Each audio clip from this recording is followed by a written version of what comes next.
Innal hamdalillah nahmaduhu wa nasta'inuhu wa nastaghfiruh wa na'udzu billahi min syururi anfusina may yahdihillahu fala mudhillalah wa may yudhlil fala hadiyalah. Asyhadu an la ilaha illallah wa asyhadu anna Muhammadan abduhu wa rasuluh. Ihwatu iman dan anak-anakku sekalian, peserta pesantren Ramadan kelas 10 dan kelas 11. Hari ini Ibu akan mengangkat tema keutamaan ibadah di dalam bulan puasa. Sebagaimana kita ketahui bahwa ibadah di bulan puasa, melakukan sunnah saja, itu pahalanya sudah berkali-kali lipat, apalagi yang wajib. Allah sudah menjanjikan bagi orang-orang yang melakukan ibadah di bulan puasa, pahalanya berkali-kali lipat. Keutamaan apa saja ibadah yang dilakukan pada bulan Ramadan? Yang pertama adalah saum di bulan Ramadan.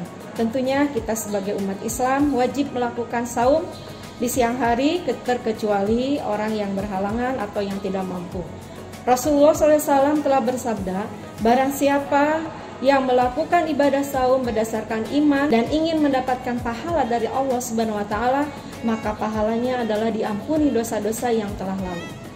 Yang kedua, keutamaan ibadah di bulan Ramadan yang kedua adalah melaksanakan sholat malam atau yang kita sebut taraweh. Sholat malam atau sholat taraweh itu merupakan sunnah, tetapi bagi kita yang melakukannya itu adalah sungguh-sungguh berlipat ganda pahalanya dari Allah Subhanahu wa taala.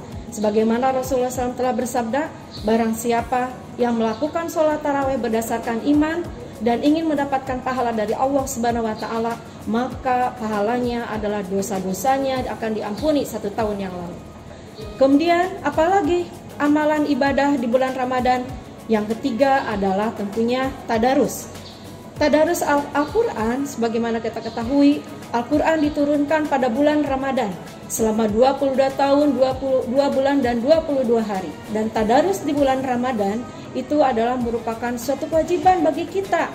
Karena tadarusan di bulan Ramadan bukan hanya di bulan Ramadan, di bulan-bulan yang lainnya pun juga tadarus itu adalah yang pertama akan pahalanya dikali lipatkan, diangkat derajatnya, kemudian akan mendapatkan ketenangan jiwa sesuai dalam Quran surat Al-Isra ayat 82, kemudian akan mendapatkan pertolongan dari Allah Subhanahu wa taala di hari akhir, kemudian terbebas dari aduan Nabi Muhammad SAW dari akhir, kemudian malaikat akan beserta kita ketika kita membaca Al-Quran.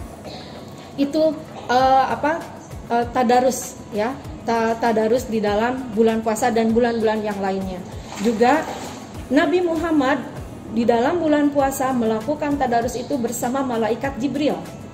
Jadi banyak sekali keutamaan tadarus. Kemudian keutamaan ibadah yang keempat adalah berdoa, berzikir dan beristighfar. Doa yang sangat mustajab di dalam bulan Ramadan yang pertama adalah ketika dia saum sampai dia berbuka. Ketika dia saum sampai dia berbuka, kemudian dia berdoa kepada Allah, insya Allah doanya akan dijabah. Itu yang pertama. Yang kedua, apabila mau berbuka puasa, menjelang berbuka puasa, apabila orang itu berdoa, maka doanya itu akan diijabah oleh Allah. Dan yang ketiga adalah sepertiga malam. Di dalam sepertiga malam doa, orang yang berdoa itu akan diijabah oleh Allah. Dalam Quran surat Al-Baqarah ayat 186.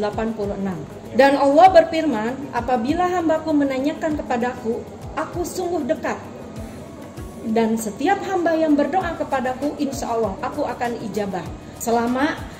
Maka hendaklah umatku melaksanakan semua perintah-perintahku.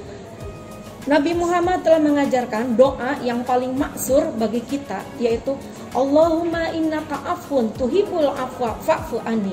Allahumma, ya Allah, innaka sesungguhnya engkau afun maha pemaaf, tuhibbul afwa dan suka memaafkan, fa'fu anni maka maafkanlah aku. Itu adalah doa yang diajarkan oleh Nabi Muhammad SAW untuk kita.